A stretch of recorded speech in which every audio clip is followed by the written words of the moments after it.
Hello, everyone. Onegaishimasu.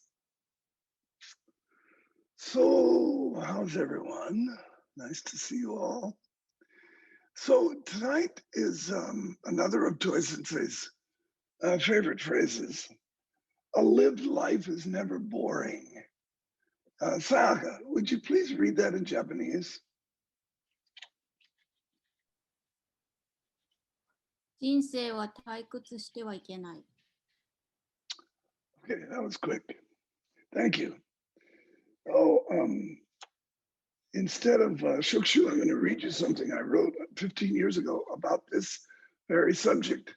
And I wrote it because Suzuki Sensei, my teacher, his favorite thing to say was, you have to live your life completely, fellas. You have to live your life completely. So we often focus on the big events of our life as being significant and put all of our concentration and anxiety there.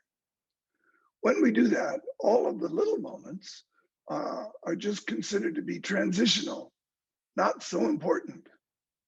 We imagine the events in our life are always in the future or the past, while everything that actually happens in our life happens in the present moment. An event is something that thought creates. Living is actually outside of thought. By being attached to the idea of life, we often miss life entirely. Okay, let's do a little key breathing.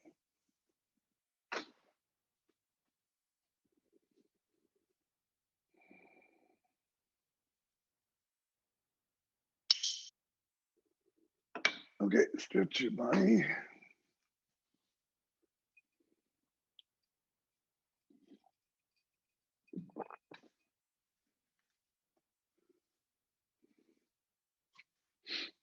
Well, Suzuki Sensei used to say, if you're bored, you're a boring person.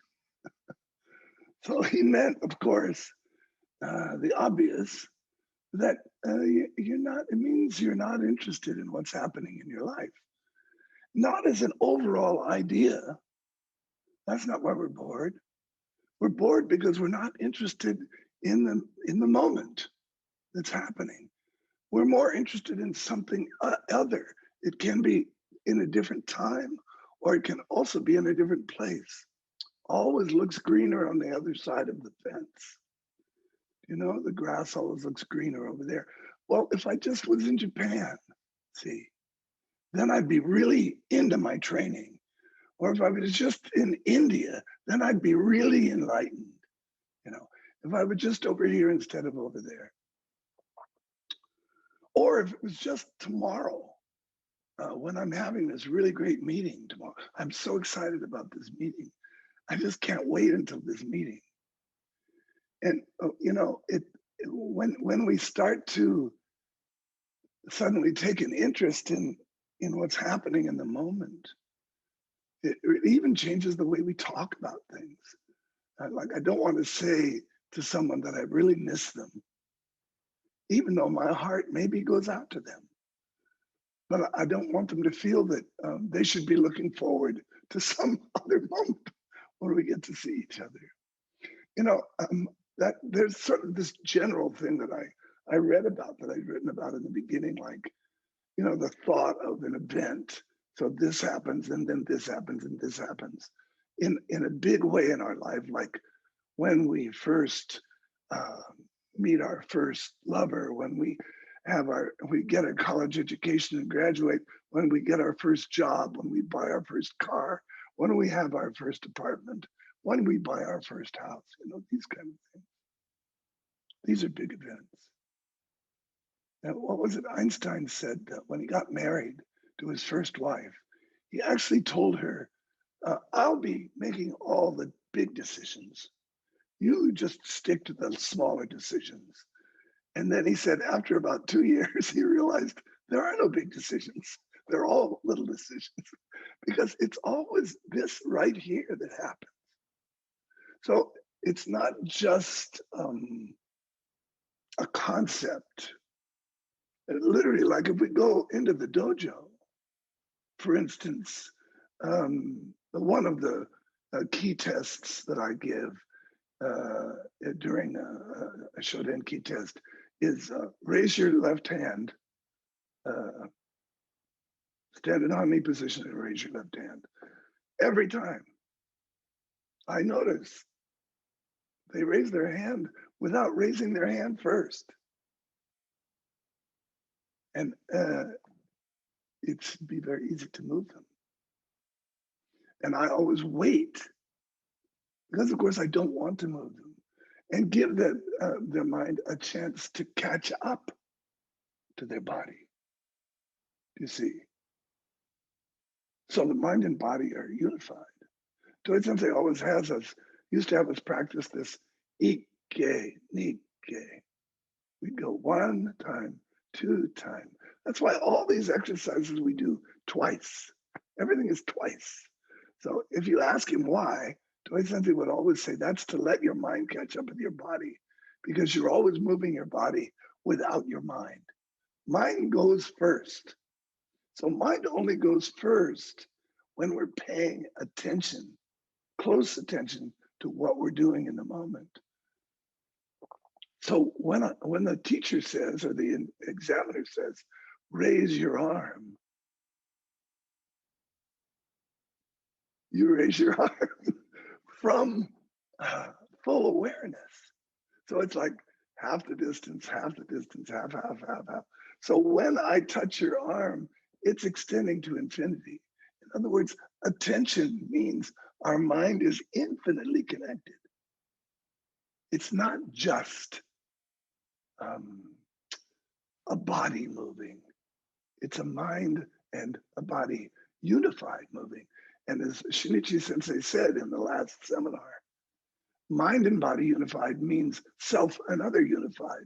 It's the same thing. So small self, universal self is unified. That's the same thing as mind body unified. So when we get up in the morning, for instance, and we go in the bathroom to brush our teeth. So when that happens, are we fully aware of every step that we take on the way to the bathroom? Or is our mind just, back there in dreamland? Could be. Or is it forward into what I'm going to do when I get in the bathroom? And then there's this whole time that's in between. And all that in between time,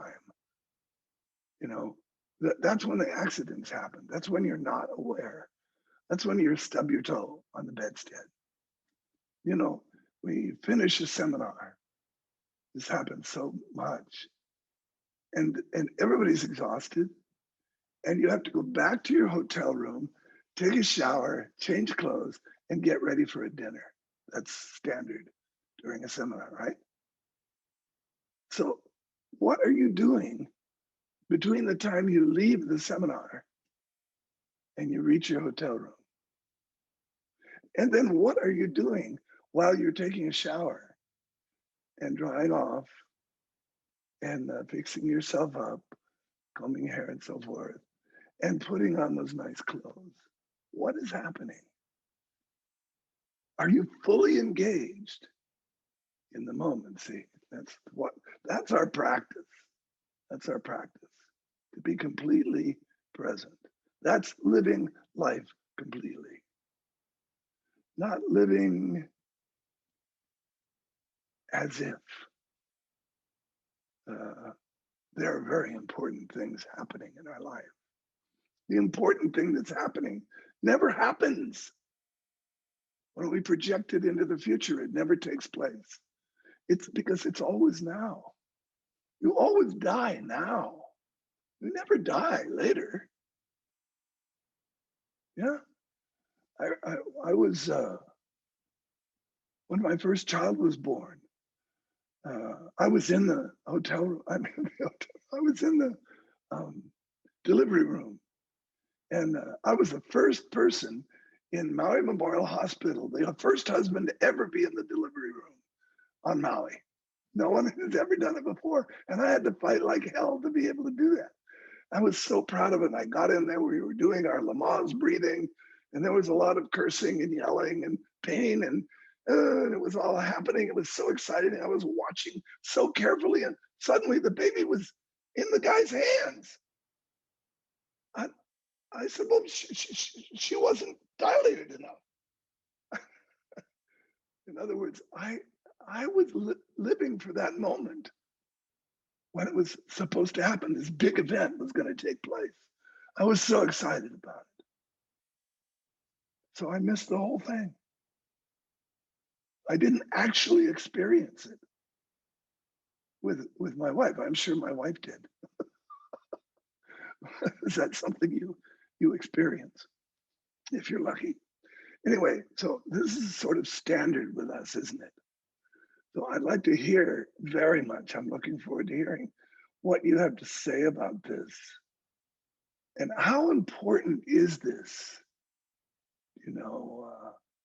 Or, it's just as I was walking in here to the office, of course, I noticed my mind was already going to the computer and what I had written down here that I was going to read. And I was already in the big event. And so I stopped at the door and I opened it very carefully and I closed it and I noticed how I was walking. And by the time I got over here and sat down in front of my computer, I was extremely calm. Only because I just paid attention. That's why if we aren't fully engaged in each little moment, there's no little moments. We're not fully engaged in this that's happening, then we cannot experience it fully, and we certainly don't have calmness. So, John Hara is your communicator tonight, so please listen to him. He'll put you in your rooms. I'm very interested to hear what you have to say about this. So I'll see you in 15 minutes. Okay, everyone. Just a reminder, if you can just remember who's in your group and also choose a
Sensei, we have four groups, and so we should have 4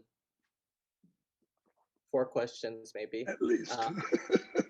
Yeah.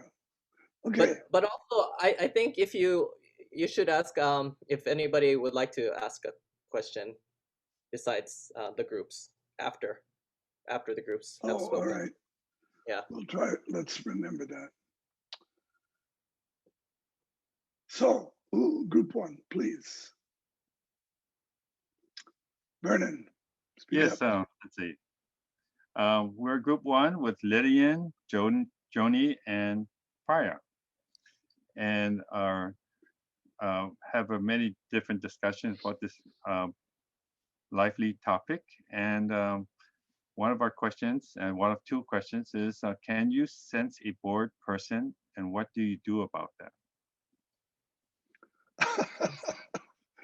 It's usually pretty obvious. Like for instance, in a class, and this is quite often it happens that in a meditation class, people that don't have experience meditating maybe get bored because they don't know what to pay attention to. There's nothing that takes their interest, and they'd really rather be somewhere else. It's very obvious because they're moving around and scratching and looking at the ceiling and looking around and checking the clock. What time is it? And actually, the same thing happens, doesn't it? In even when I'm lecturing. So maybe the person is just not interested in what I have to say, or it's just too intense for them and they just don't get it. And they didn't come for that. They came to the seminar because they want to get some exercise. Let's do some Aikido here. Let's jump around a little bit. And so just really bored and really bored silly, we say sometimes, where you're just beside yourself. So usually in class, yes, to answer your question, it's very obvious when someone is bored. And I might add to that it's quite obvious when someone is paying attention. A lot of people, and I must admit that there was a time when I caught myself doing this. I listened to the teacher like this. So this is the paying attention look. Okay, but not paying attention, only thinking about stuff. So you have the paying attention look on your face. It's like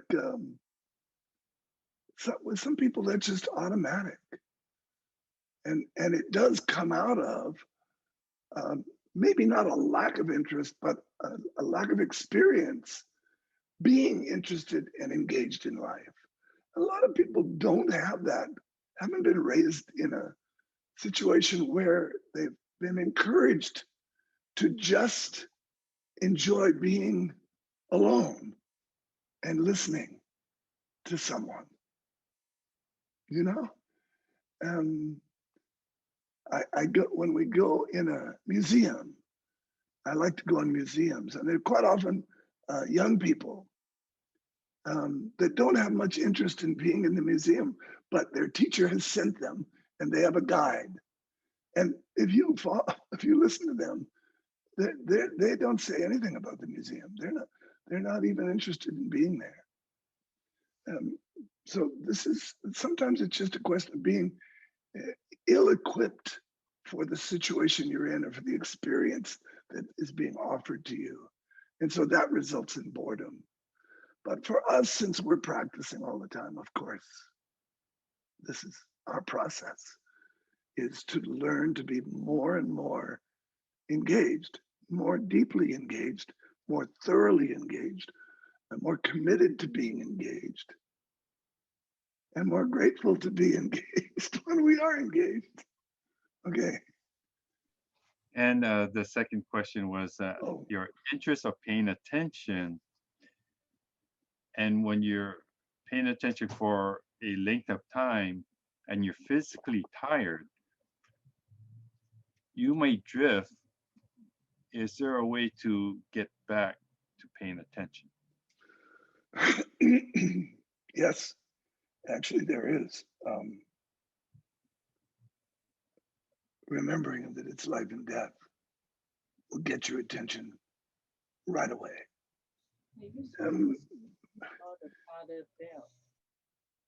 Of course, we have to learn, it's a skill, isn't it? In other words, when you're sitting in meditation and you begin to, you're tired, maybe you're not really tired, physically sleepy tired, but you're tired of sitting. You're tired of it. You're bored with it. You're not interested in it. And so you start to nod off. Well, if you can just remind yourself that while you're nodding off, you might die, that'll bring you back into attention pretty quickly. And of course, on the other hand, sometimes you don't want to force yourself to be in attention. Attention is a very relaxed, intense, yes, but very calm and very relaxed state. It's not a lot of, you don't have to try. So I'm not suggesting that you threaten your life in some way and make yourself all upset. No, it's remembering that everything that happens right now. I mean, maybe death is a big thing that can happen, but everything that happens that you've always wondered about in Aikido, in meditation, it happens now. It never happens later in meditation. When it happens right in this moment. Okay? Thank you very much, Sensei. Yeah. Yeah, it's practice, practice, practice. It's a skill. Okay, next, please. Hello, Sensei, group 2. Hello, Fincher. In group 2, we had Murke, Sally, Ilaria, Roy, and myself. And we had a nice discussion. I think the best way of representing it is 2 examples of our questioning. Roy proposed addressing your example of walking to the bathroom and the importance of being present during that process as an example of the way to be in life. But he said, but if you're concentrating on each step while you're going to the bathroom, are you extending ki? So that was one, we discussed that a little bit, and I kind of came down to the conclusion that maybe concentrating on the steps aren't the same as what you're suggesting, which is being present during this movement. We talked about that a bit. And then the other example was, of course, Sally, who is a artist and glass blower and has done this a good portion of her life. That when she's in the process of creating a piece, and if she loses connection or attention, it immediately registers in her piece as you know, as a possibly a negative result. It ruins the piece. And so we kind of compared the two. Is this concentration that you're using as what Roy was talking about, or is it something different? And she gave the example that it's not thinking, it's not concentration, it's really everything at once. I'm not just here and I'm not thinking about the piece, but it's a complete presence. And if that changes, it automatically registers in her piece. And so I guess the question boils down to, one more example, not to extend this, but I talked about what I used to see in people that were bored is that they're more involved in the result rather than the process. And it seems like that's sort of parallel to what we do in the day. We're thinking about something else instead of actually being involved in the moment-to-moment process. So this all comes down to a question of how we use our mind. The 2 examples, Roy saying concentration, but concentration actually would get in the way. So what it's thinking itself is not what gets in the way. We're asking, because you're still thinking if you're in the moment. You can't go through the day without thinking. So what is that difference? The thinking that gets in the way and the thinking that connects with your presence, with your moment. You know, thank you. These are really good observations. I don't know if you remember, but I've taught this before, and Shinichi Sensei has taught it. And it's just a thing that Toi Sensei used to teach all the time. And he says that you always have to be the one that's looking, never the one that's being looked at.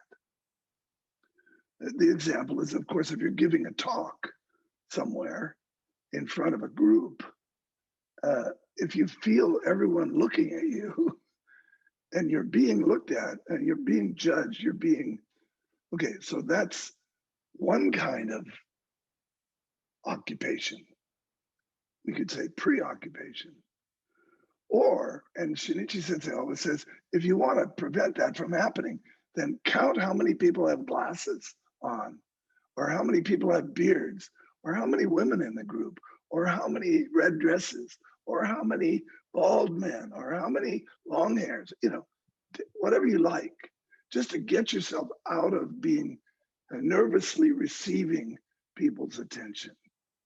And this is reminds me a little bit about what you're saying. You know, when I wake up in the morning and I put my feet down, my mind is quite often a little bit. I can feel a little bit still in Yaya land. You know, still a little bit back in the bed. So, and the first thing I always say is, well, thank you for this day, and may it be fruitful. May I be a useful human being. That's always the first thing I say when I put my feet down. And that does it for me, so that then I'm here, but not here in the sense of concentrating on me. You know, that's like being looked at by yourself. And it's the surest way to stub your toe. It's the opposite. So instead, we extend ki. We say extend ki. In other words, when I say thank you and may I be useful, that's like extending myself out to everywhere infinitely. And then when I stand up and start walking, I'm full. I feel full of the beauty of being alive. And then so each moment, and the cat is always available. The cat knows this. It's always available, and it's coming right there. It's by the base of the bed. And I sit down, and he knows that I'll sit down and give him a few pets, which he likes. And he purrs when he sees me coming. So the cat knows even that this is a good time. And so we go then through the bathroom door and in. And I won't bore you with all the details of that, but it's the experience of it, in other words, is fascinating. The experience of it is very fulfilling. I really like what Sally had to say, you know, and of course it's really obvious when you're blowing glass, I guess, or in the middle of some creative thing that's really delicate and you can't miss a beat, you know. But actually, let's face it, our whole life is like this. We just don't recognize it because we don't see that we screwed up that moment. We don't notice that the glass broke just then because we're somewhere else. We're not even in our life in that way. So when Toi Sensei says, living your life, you'll never be bored, he's talking about living life completely. I mean, if you know Toi Sensei, then you know, oh, okay, so this is not just, you know, like having a good time, living your life fully, enjoying everything you do. But that's fine, please do. But that's not what he's talking about. he's talking about fully attentive. Do you know, I actually I was reading something about Barbara Streisand. And really any successful person could have said this, because every successful person knows it. Somebody said, what's it like to be Barbara Streisand? She said, well, it was great while it was happening. She said, I always was, while I was in the process of trying to earn a living and become recognized as being someone that could sing and act and was, skillful at what I did, I was always looking down the road to that glorious day when I'd get an Academy Award, I'd get all this approbation. And she said, that I've had all that. That's nothing. It's the process. So it's exactly what you said. It's not the result. But we put our minds always on the result.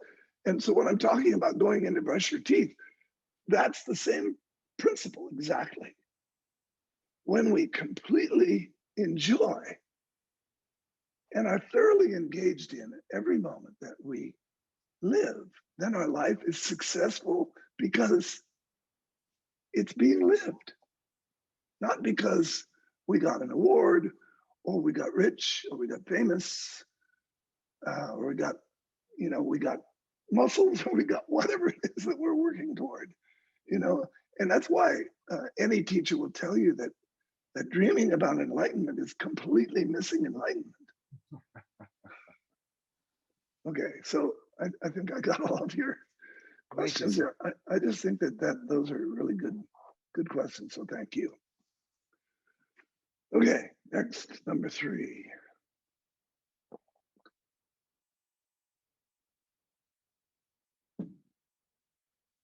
Hello, Sensei. Hello, everyone. Hello, how are you, Vitaly? Fine, thank you. Good. I'm not exactly remember my number of my group, but I guess it's number 3. Number 3, I have 4 persons in our group. Tracy Riziner Sensei, Olaf Schubert Sensei, and Mele. Mel, I guess. I'm not sure. And we have very interesting discussion about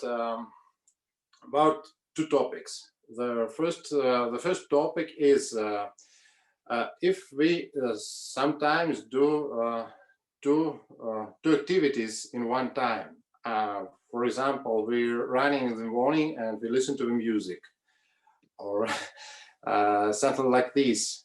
What is the activity we have to be engaged in? What is most important for us? And the second topic is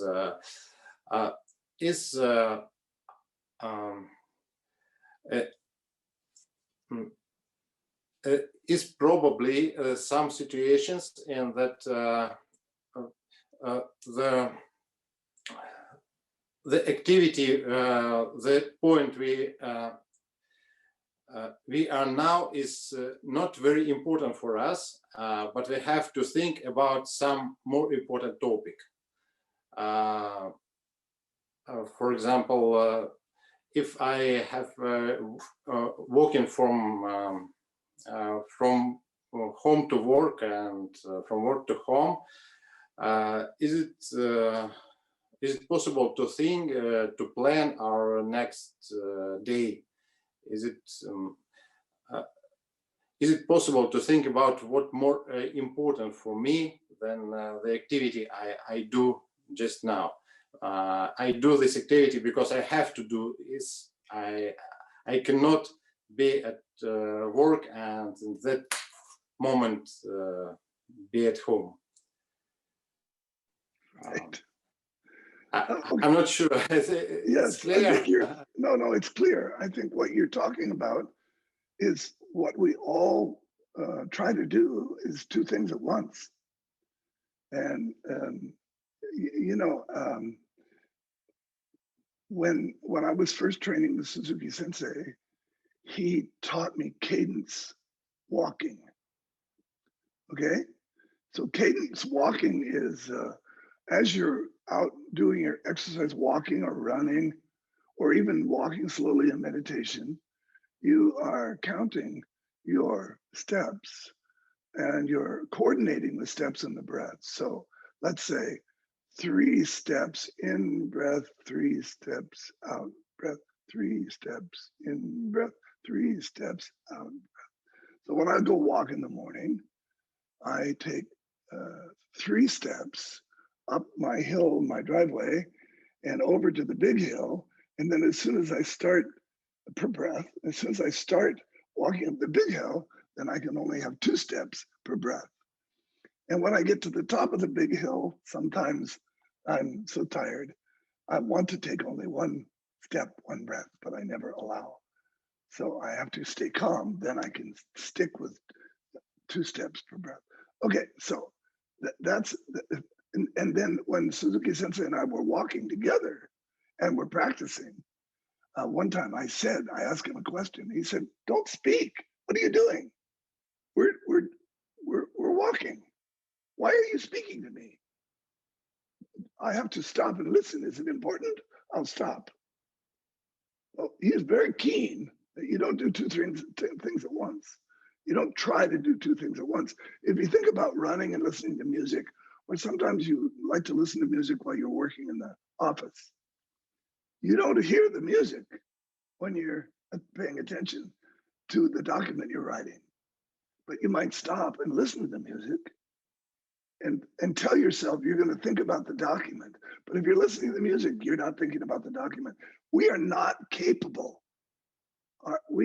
Our mind is not capable of paying attention to 2 things at once, independent of each other. Interesting though, we can pay attention to everything, all of our senses, all at once. But we can't pay attention because that's only one thing, because we haven't separated those out into individual units. Seeing, smelling, hearing, tasting, touching. It's all the experience of being alive, which happens to include seeing, hearing, tasting, smelling, touching, and much, much more, right? So I think that, one other thing you were saying, one other thing you included was, what about planning for what you're going to do when you get home, while you're walking home? Do you see people walking around with cell phones in their hand when they're walking down the street? Of course. And quite often they die doing that, or fall off a curb, or just run into a post. I see it happen there. It happens all the time. It's very common. In some cities, you're not allowed to walk and look at your cell phone at the same time. But in that same city, they should say, you're not allowed to walk and think about what you're going to make for dinner at the same time. If you need to plan what you're going to buy at the grocery store, stop, turn off the engine, or sit down and plan it. When it's planned, get up and go. Anytime we try to do 2 things at once, it doesn't work. And something is going to fail. Something is going to be a problem. Either we're going to forget the onions, or we're going to run into something while we're thinking about the onions. Okay? Okay, thank you, Sensei. It's very All right. interesting. Thank you. All right, one more person, one more group. Hello, Sensei. Hello, everybody. Hello. Our group had Gloria, Linda Sasaki Sensei, John, and Christoph. We had a very interesting discussions. I was selected because I had a question.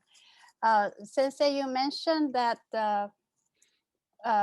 before you came to the computer, you were paying attention to the doorknob and each steps.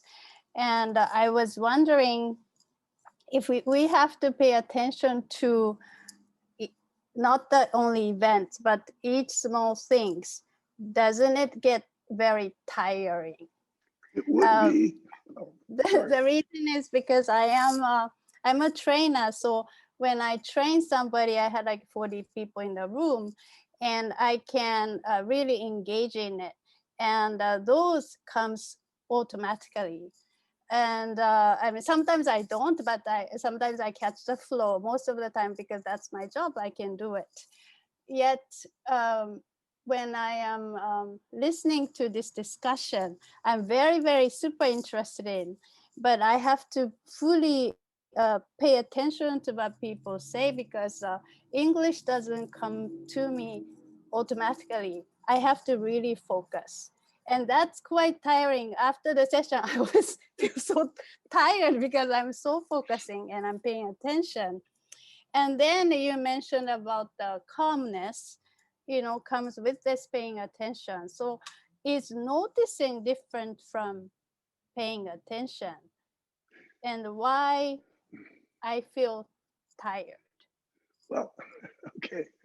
Um, you feel tired because you're struggling to pay attention, not because you're paying attention, but because of the language difficulty.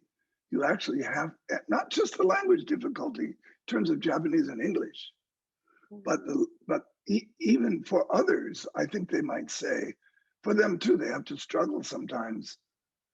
Maybe the quality of my voice, or maybe the subject I'm speaking about is not so easy to understand.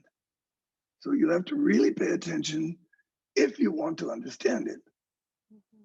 It's not required. There's no grading.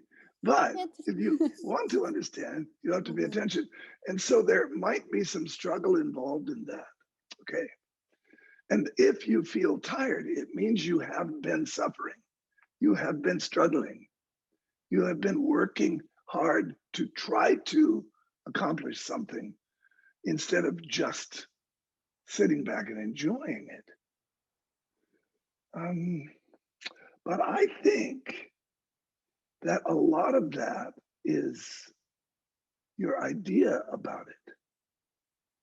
Because when you're with the group that you're leading, you're completely in it. There's no struggle. And when you're done, you might be physically tired, but you're mentally alert and inspired by this 40 minutes or 50 minutes or whatever it is of leading this group. When I finish teaching a seminar, my body is exhausted, but I am raring to go inside. My mind is so I know what that feels like. There was no time for the whole time you were doing that. There's no time. But if you're aware of the time, then there's a little bit of struggle. Or if you're aware of something that you're attempting to accomplish. See? So you're a special case too, because you have this language situation. When Toi Sensei would lecture, even the Japanese don't know what he's saying. I ask them to interpret and they go, I don't know. So for me to understand, I have a little Japanese, but not like your English is way better than my Japanese. So really I have to struggle to understand what Toi Sensei is saying, how to move the arm. And that's the kind of thing I can understand, but I have to really pay attention. I have to really struggle. So noticing and paying attention is the same, but trying to pay attention and trying to notice, working to pay attention, working to notice, because there's some struggle involved, there's some contradiction, there's some difficulty, whether it's maybe you can't hear well, in your case, it's a language barrier. So always in that situation, it's really tiring. Sensei, I admire you for paying attention. thank you. Language part, I understand I might struggle, but opening the door, or I'm trying to practice mindful walking, that's no language involved. And those are the small things like washing dishes or walking. That's a small things you mentioned, daily things. Yeah. If I pay attention to each step, like washing dishes, isn't it tiring to pay attention all the time? That's my No, question. time flies when you're having fun. Okay. No, when you start on if you start on a run or if you start on a walk, a hike, in the beginning, your body suffers a little bit and you have to get through, get your first wind.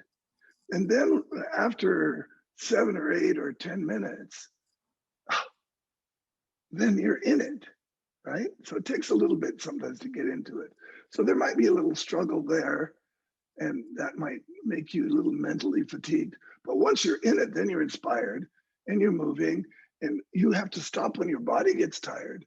But at the end of that walk, when I come in the morning, I'm elated mentally, emotionally. I feel cleansed, right? So I think that I don't know about looking at the doorknob. I might have said that, but I'm really talking about stop, look, and listen. So that's like when you're a little boy or a girl, you're taught that when you come to a street, stop, look both ways, and listen, and then you go. So how about if we're just always aware?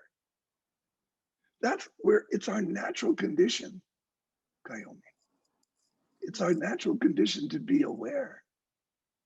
It's just that when we're aware and we're loving it, we think that's a different thing. But it's the same thing.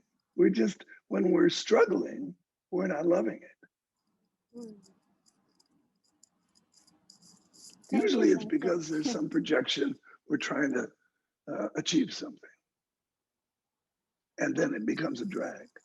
We're trying to achieve something. So just whatever you understand that I say, that's enough.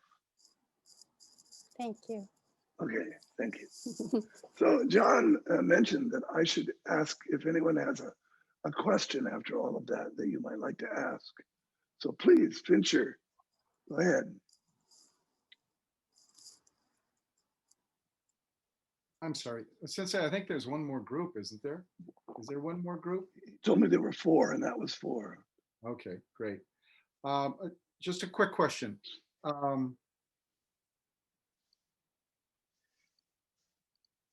I loved your example of, excuse me, coming to the road and stop, look, and listen, because I was taught that emphatically.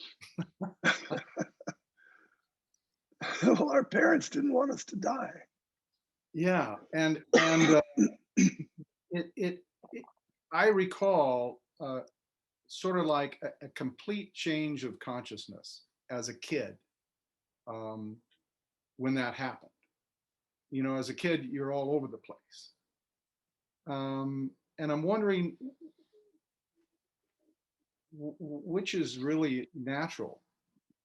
Is it as a kid, you know, just being all over the place? Or is it doing what I'm taught? Stop, look, and listen. The quote natural part of us sometimes. Okay, let me say something about that, because this reminds me of something that I've heard you guys talking about a little bit lately. Remember Kaisho, Gyosho, Sosho. Kaisho is form only, no ki movement. It's not natural in any way. Gyosho is form a little bit and ki movement a little bit. Sosho is ki movement, never mind the form. That you can only do Sosho. You cannot claim that whatever you do is natural. It might be normal for you, but Toi Sensei would say it's not natural. until you're skillful at it. So we learn the form, and it's like playing music. Like I used to play flamenco guitar. I had to do it every single day to be able to do it when we get together in a group and play. But when we got together in a group and play, I just had fun.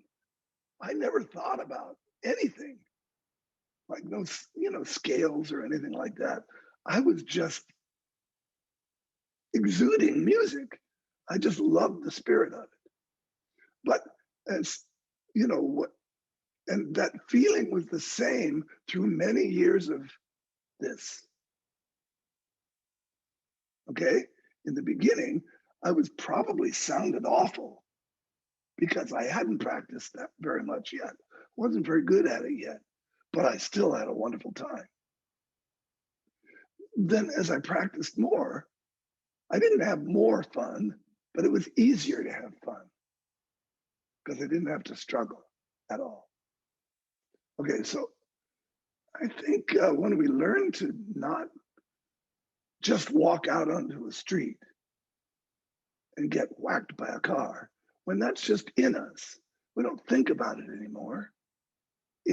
Then it's natural. So then you're probably in that state of mind, maybe not all the time, but much more often. With a child, you're just never in that state of mind. You're just bouncing off the walls and doing all kinds of stuff. But it's not true freedom. That's freedom to do. True freedom is freedom not to do, not to be bound, not to be imprisoned. Okay, so thank you. Christoph had a question, I heard. Yeah, thank you, Sensei. Thank you. Hello. Hello. I'm sorry. I don't want to take too much time. No, but since you offered this possibility, you had this example of you walking, and if you want to reflect on something, better stop walking and have a go at your reflection, and then resume the walking. So in a way, one way of looking at this is comparing simultaneity versus a sequential approach of things. And somehow what you describe is, we can only do one thing at a time. Huh? You said something like that. But don't you think that anyhow, we are wired in a way that push us to do things simultaneously anyhow, and to be a bit provocative, I'll use the example of our Zoom sessions. We have now evolved into a format whereby you start the session, you introduce the session, and you bring forward a thematic. You have a bit you shared with us a bit of your reflection, and then you say, let's go for some key breathing now, as if the invitation is, here is a bit of food for thoughts, let's have some key breathing, and we come back to these things afterwards, but this key breathing will give you a bit of time, and of course we are not obliged to think about that during the key breathing, but these are things we do naturally, this simultaneous way of handling processes. So I wanted to bring to the fore. Thank you very much. I know that this is a popular notion that we can do, what do we call it? Doing a whole bunch of things at once. Some people say they're very good at that, like in the office,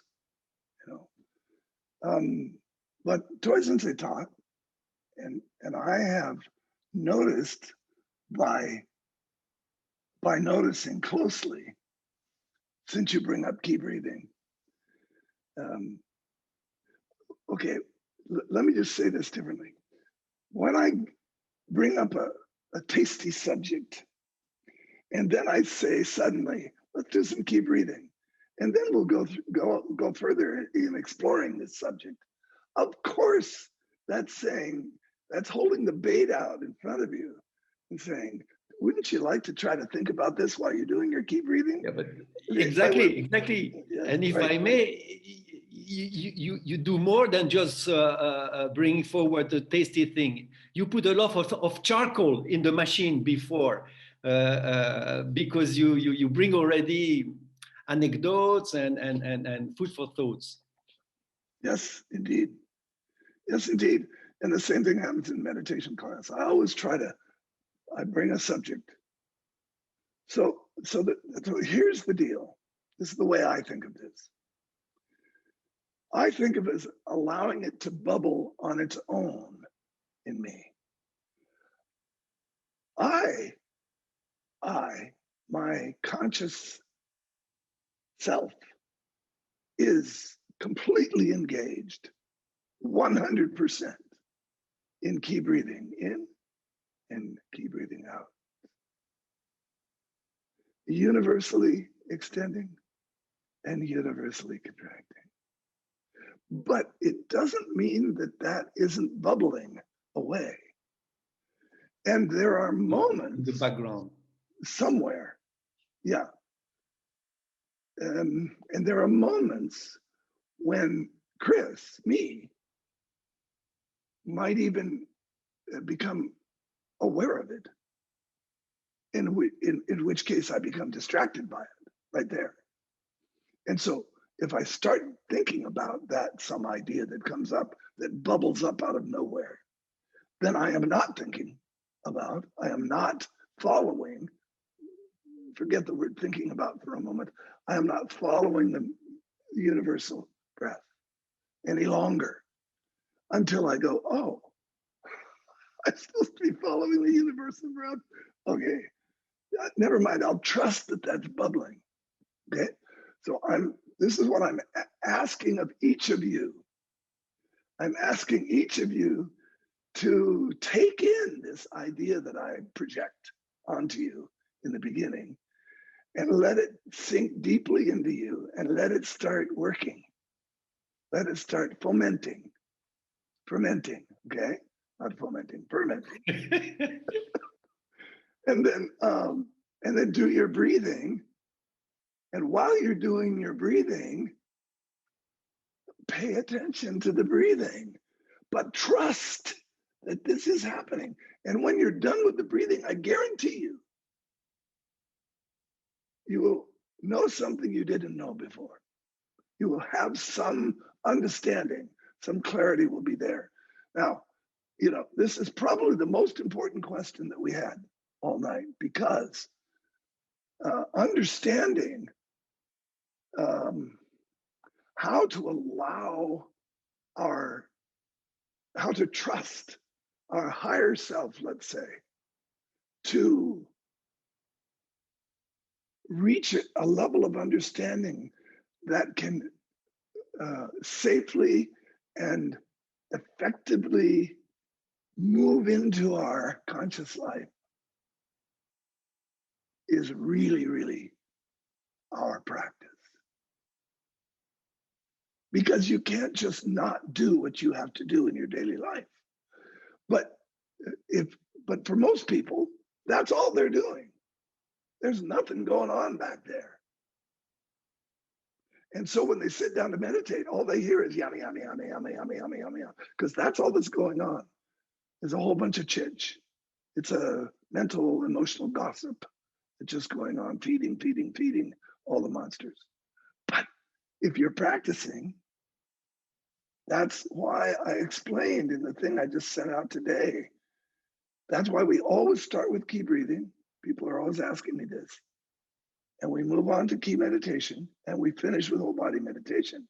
That sequence is essential because of this very thing I'm talking about. Anyway, so that's something to consider. And maybe if you have more questions, please come back on Sunday and we'll consider it some more. Domo arigatou gozaimashita. Thank you very much, everybody. See you later.